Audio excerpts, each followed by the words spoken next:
بسم اللہ الرحمن الرحیم۔ ناظرین، میں ہوں آپ کا ہوسٹ ارشد سلیم۔ آج ایک انتہائی افسوسناک واقعے کے کچھ اہم پوائنٹس آپ لوگوں کے ساتھ شیئر کرنے میں جا رہا ہوں۔ امید ہے آپ لوگوں نے اب تک اس نیوز کو ضرور دیکھا بھی ہوگا، پڑھا بھی ہوگا، لیکن شاید کچھ ڈیٹیلز ایسی ہو کہ جو اب تک آپ لوگوں تک نہ پہنچ سکی، تو وہ چیزیں میں کوشش کروں گا کہ آپ لوگوں کے ساتھ شیئر کر سکوں۔ واقعہ آپ لوگوں کو معلوم ہے کہ ہو چکا ہے 16 نومبر کو، ہفتے کے دن ناروے کے ایک شہر میں اسلام مخالف ایک NGO نے، اس اسلام مخالف NGO کا نام ہے اسٹاپ اسلامائزیشن آف ناروے۔ اس NGO نے ایک اجتماع اکٹھا کیا ہوا تھا، لوگوں کو اکٹھا کیا ہوا تھا۔ اجتماع کی صورت میں جب لوگ اکٹھے تھے اور اس میں اسلام مخالف تقاریر ہو رہی تھی، تو ایک بہت ہی افسوسناک واقعہ پیش آیا۔ اس افسوسناک واقعے کے ساتھ ساتھ اس سے پہلے جو اسلام کے خلاف اسلام فوبیا کا ایک جو دنیا میں ایک ٹرینڈ چلا ہے، ایک لوگوں کے ذہنوں میں اسلام ایک بیانک چیز جو بیٹھی ہوئی ہے، اس پہ جو ہے نا ڈیٹیل سے مختلف ہسٹری کے اندر جو چیزیں آلریڈی پڑی ہوئی ہے وہ میں کوشش کروں گا کہ آپ لوگوں کے ساتھ شیئر کر سکوں۔ اگر اب تک ناظرین آپ لوگوں نے ہمارے اس چینل کو سبسکرائب نہیں کیا تو ریکویسٹ ہے کہ اس چینل کو سبسکرائب ضرور کریں، اور جو سبسکرائب کے ساتھ بیل آئیکن ہے اس کو ضرور پریس کریں تاکہ ہماری آنے والی ویڈیوز بروقت آپ لوگوں تک پہنچ سکے۔ اگر ہماری ویڈیو آپ لوگوں کو پسند آتی ہے تو لائک کا بٹن پریس کرنا نہ بھولیے گا۔ میں بات کر رہا تھا 16 نومبر 2019 کی۔ ناروے کے شہر میں ایک اجتماع اکٹھا ہوتا ہے، اور اجتماع اکٹھا کرنے والی ایک تنظیم ہوتی ہے، ایک NGO ہوتا ہے۔ اس NGO کا نام ہے اسٹاپ اسلامائزیشن آف ناروے۔ اس NGO کا مین مقصد یہ ہے، مین ان لوگوں کا کام یہ ہے، مین موٹو ان لوگوں کا یہ ہے کہ یہ اسلام مخالف سرگرمیوں میں ہر وقت ایکٹیو لگے رہتے ہیں، اور کوشش کرتے ہیں کہ جو اسلام مخالف پروپیگنڈا ہے اس کو پھیلائے دنیا میں۔ تو ان لوگوں نے ایک اجتماع اکٹھا کیا ہوا تھا جس میں تقاریر وغیرہ ہو رہی تھی اسلام کے خلاف۔ اسلام کو امن کا مذہب گرداننے کے باوجود اسلام کو دہشت گرد مذہب جو ہے نا قرار دے رہے تھے۔ اتنے میں اسی NGO کا ایک رکن قرآن عظیم، قرآن شریف جو اس کے ہاتھ میں ہوتا ہے اس کو جلانے کی کوشش کرتا ہے۔ جیسے ہی وہ آگ جلاتا ہے تو آگ جلاتے ہی اس مجمع میں مسلمان ایک عظیم مجاہد کھڑا تھا جس کا نام الیاس تھا۔ الیاس نے ایک دم بھاگ کے جس بندے نے قرآن کو جلانے کی کوشش کی اس کو ہٹ کیا۔ ہٹ کر کے جو ہے نا، ابھی ہٹ اس کو کیا تھا کہ جو ساتھ اس NGO کے پروٹیکشن کے لیے جو پولیس کھڑی تھی، ان پولیس والوں نے بھاگ کر اس اسلام کے عظیم مجاہد کو پکڑا۔ لیکن اس جو اسلام کا عظیم مجاہد تھا الیاس، اس کے ہٹ کرنے کی وجہ سے یہ کم از کم فائدہ ضرور ہوا کہ قرآن عظیم جو عظیم کتاب ہے ہم مسلمانوں کے لیے، وہ پورا کا پورا جلنے سے بچ گیا۔ جو اس کے اسپیشلی جو اس کے الفاظ تھے وہ تو ٹوٹلی 100% جلنے سے بچ گئے، کیونکہ آلریڈی ہم مسلمانوں کا یہ عقیدہ ہے، ہمارا ایمان ہے کہ اللہ کی عظیم ذات نے قرآن کی حفاظت کا ذمہ خود لیا ہوا ہے۔ تو الحمدللہ قرآن تو بچ گیا، لیکن یہ NGO جو ناروے میں کام کر رہی ہے یہ پوری دنیا میں ہائی لائٹ ہو گئی، اور جو یہ اسلام کا عظیم مجاہد ہے ایک عظیم بہادر بیٹے کی نظر سے، اور جو عظیم مجاہد ہے اس نظر سے پوری دنیا میں پاپولر ہو گیا مسلمانوں میں۔ کتنے افسوس کی بات ہے کہ یورپ جو اپنے آپ کو انتہائی پرامن علاقہ کہتے ہیں، یورپین کنٹریز جتنے بھی ہیں وہ یہ جو ہے نا تاثر دیتے ہیں پوری دنیا میں کہ ہم ہر جگہ ہر فورم پہ جو ہے نا امن کا پیغام دیتے ہیں۔ جو ہمارا مذہب ہے یا ہمارے مذاہب ہے اس میں صرف اور صرف امن ہے، اور ہر بندے کو مذہبی آزادی حاصل ہے، لیکن پریکٹیکل ایسا بالکل نہیں ہے۔ اگر ناظرین دیکھا جائے تو دنیا کا ایسا مذہب نہیں ہے، اسلام سمیت دنیا میں جتنے بھی مذاہب ہیں، اگر صرف مذاہب کو سٹڈی کیا جائے تو کسی بھی مذہب میں، کسی بھی مذہبی کتاب میں،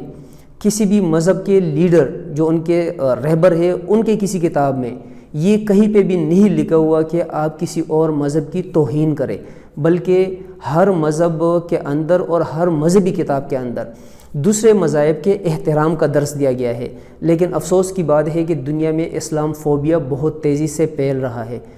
ریسنٹلی امریکہ میں UN کے اجلاس میں وزیر اعظم پاکستان نے بھی اسلام فوبیا پہ بہت ڈیٹیل سے بات کی تھی اور بالکل زبردست باتیں کی تھی۔ ناروے کے اس واقعے کے بعد دنیا میں تقریباً جو 1.25 ارب مسلمان ہے، تو ایسا مسلمان کہیں پہ نہیں ہوگا کہ جس کو اس واقعے کا علم ہوا ہو اور اس کا دل خون کے آنسو نہ رویا ہو۔ ترکی گورنمنٹ نے جو ترکی میں ناروے کی ایمبیسی ہے اس کو باقاعدہ بلایا اور ریکارڈ کرائے یہ کہ ناروے حکومت اس طرح کے لوگوں کو منع کیوں نہیں کرتی، اور اس کی وجہ سے اسلام کے ماننے والے ہیں جو مسلمان ہیں پوری دنیا میں، ان کی کتنی زیادہ دل آزاری ہوتی ہے۔ سیم اسی طریقے سے پاکستانی حکومت نے بھی جو ناروے کا ایمبیسڈر ہے اس کو باقاعدہ بلایا اور اپنا پیغام ریکارڈ کرایا کہ ناروے میں جو ہوا ہے انتہائی افسوسناک ہوا ہے اور اس طرح کی چیزیں ہونی نہیں چاہیے۔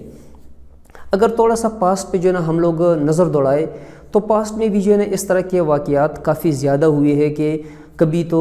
قرآن عظیم کو جلانے کی کہانی سامنے آئی ہے، کسی نے کوشش کی ہے نان مسلم نے، یا کبھی حضور پاک کے خاکوں کی صورت میں جو ہے نا مسلمانوں کے دل آزاری کا سبب بنایا ہے ان لوگوں نے۔ آپ لوگوں کو یاد ہوگا کہ ڈنمارک میں جو ہے نا حضور پاک صلی اللہ علیہ وآلہ وسلم کے جو خاکے شائع کیے گئے تھے، اس پہ پوری دنیا میں جدھر بھی مسلمان تھا، کسی بھی ملک میں، مسلم کنٹریز میں یا نان مسلم کنٹریز جتنی بھی ہے، اس میں جو مسلمان بستے ہیں ان کی بہت دل آزاری ہوئی تھی اور بہت زیادہ نقصان پہنچا تھا اس ٹائم پہ امن کو، کیونکہ ایسے واقعات سے جو ہے نا کسی ایک ملک کا نقصان نہیں ہوتا بلکہ پوری دنیا کا جو امن ہے اس کو نقصان ہوتا ہے۔ سلمان رشدی کا نام بھی آپ لوگوں کو یاد ہوگا، جو کہ اس ٹائم پہ رہتا پاکستان میں تھا، پاکستانی نیشنلٹی اس کے پاس تھی، بعد میں جو ہے نا برطانیہ نے جو ہے نا اس کو نیشنلٹی بھی دے دی۔ سلمان رشدی نے بھی ایک کتاب لکھی تھی جس میں اس کتاب کا نام اس نے رکھا تھا شیطانی آیات، اور اس میں بھی جو ہے نا حضور پاک، صحابہ کرام اور جو حضور پاک صلی اللہ علیہ وآلہ وسلم کی بیویاں تھی ان کے بارے میں انتہائی گستاخانہ جملے لکھے تھے۔ سیم اسی طریقے سے ریسنٹلی آپ لوگوں نے دیکھا ہوگا کہ نیوزی لینڈ میں جو مسجد پہ ایک نان مسلم، ایک دہشت گرد، ایک سیاہ فام بندہ آتا ہے اور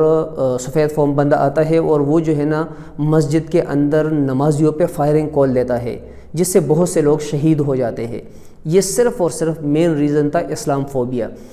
2015 کا واقعہ بھی شاید آپ لوگوں کی نظر سے گزرا ہو کہ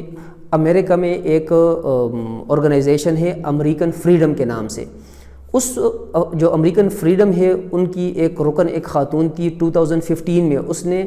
توہین آمیز خاکوں کا مقابلہ کرانے کا جو ہے نا پلان بنایا تھا اور اناؤنس کیا تھا، اور اسی خاتون نے جو ہے نا جو میٹرو سٹیشنز ہے ادھر بھی جو ہے نا توہین آمیز خاکے باقاعدہ چسپاں کرائے تھے، جو مختلف جو اس نے پوسٹر لگائے تھے مختلف ٹرین سٹیشنز وغیرہ پہ، تو اس سے بھی جو ہے نا مسلمانوں کی بہت زیادہ دل آزاری ہوئی تھی۔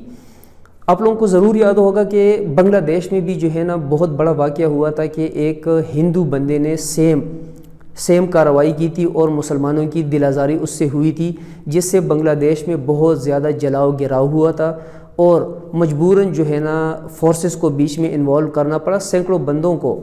باقاعدہ اس کارروائی میں اریسٹ کیا گیا۔ اس کے علاوہ جو ہے نا جو UN فورسز ہے افغانستان میں، ادھر بھی وقتاً فوقتاً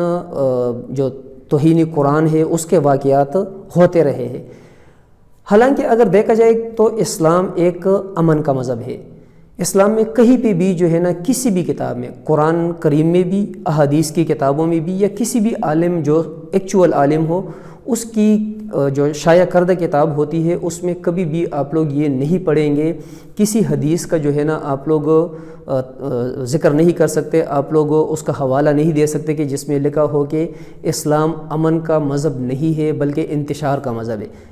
اسلام ہر جگہ ہر موڑ پہ ایک تو جو ہے نا امن کا پیغام دیتا ہے، سیکنڈلی اسلام میں جو اور مذاہب ہے ان کا احترام بھی بہت زیادہ ہے۔ کسی بھی اسلامی ملک میں آپ لوگ یہ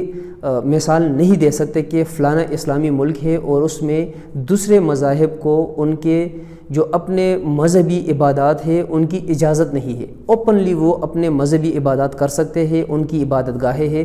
ابھی ریسنٹلی چند دن پہلے کی بات ہے کہ موجودہ پاکستانی حکومت نے اور پاکستان آرمی کے اشتراک سے، ان کی محنت سے انتہائی قلیل عرصے میں کرتارپور راہداری کھولی گئی۔ پاکستان حالانکہ ایک اسلامی ملک ہے، لیکن سکھ جو مذہب ہے، سکھ بھائیوں کے لیے جو ان کا گردوارہ آلریڈی ایک ایسا گردوارہ جو ان کے لیے انتہائی اہمیت کا حامل ہے، وہ بالکل ختم ہونے والا تھا، ان کے نشانات ختم ہونے والے تھے، لیکن بہت ہی قلیل عرصے میں راہداری بھی کھول لی اور ان کا جو گردوارہ تھا اس کو بھی رینویٹ کرایا گیا، کیونکہ اسلام دوسرے جتنے بھی مذاہب ہیں ان کے لیے بالکل کھلا دل رکھتے ہیں، اور اسلام میں دوسرے مذاہب کے عبادات کا بہت زیادہ احترام ہے۔ اور جو دوسرے مذاہب ہیں، حقیقت میں ان مذاہب میں بھی جو ہے نا باقی سب مذاہب کے لیے احترام ہے، لیکن اسلام فوبیا دنیا میں ایسے طریقے سے پھیل رہا ہے۔ کچھ جو کم نظر، تنگ نظر لوگ ہیں، میں سارے مذاہب کی بات نہیں کر رہا، نہ ہی جو ہے نا سب لوگ جتنے بھی نان مسلم ہیں اس کی بات کر رہا ہوں، دوسرے مذاہب میں کچھ جو لیس دین 1% لوگ ہیں، ان کی ذہنیت اتنی تنگ ہے، ان کی نظر میں یہ ہے کہ جیسے اسلام پوری دنیا پہ قابض ہو چکا ہے اور یہ ایک دہشت گرد مذہب ہے۔ یہ بالکل ہی نہیں ہے، بالکل ایسا نہیں ہے، بلکہ اسلام امن پسند ملک ہے، اور یہ جو دوسرے مذاہب ہے ہمارے لیے وہ بھی بہت زیادہ احترام کے قابل ہے۔ بہت ہی زبردست بات ہوگی، بہت ہی زیادہ مزہ آئے گا، کتنے سکون کی بات ہوگی کہ پوری دنیا میں جتنے مذاہب ہیں 100% لوگ اس ایک پلیٹ فارم پہ اکٹھے ہو جائے کہ ہم سب ایک دوسرے کا احترام بھی کریں گے اور ایک دوسرے کو بالکل کھلی چھوٹ دیں گے کہ جو جس مذہب کو ماننے والا ہے وہ کھلے دل سے اپنے عبادات کرے، تو دنیا میں بہت زیادہ سکون بھی آئے گا، دنیا میں بہت زیادہ احترام بھی ہوگا، اور ایک دوسرے کے ساتھ جو ان کا اخلاص بڑھے گا اس کی کوئی انتہا نہیں ہوگی۔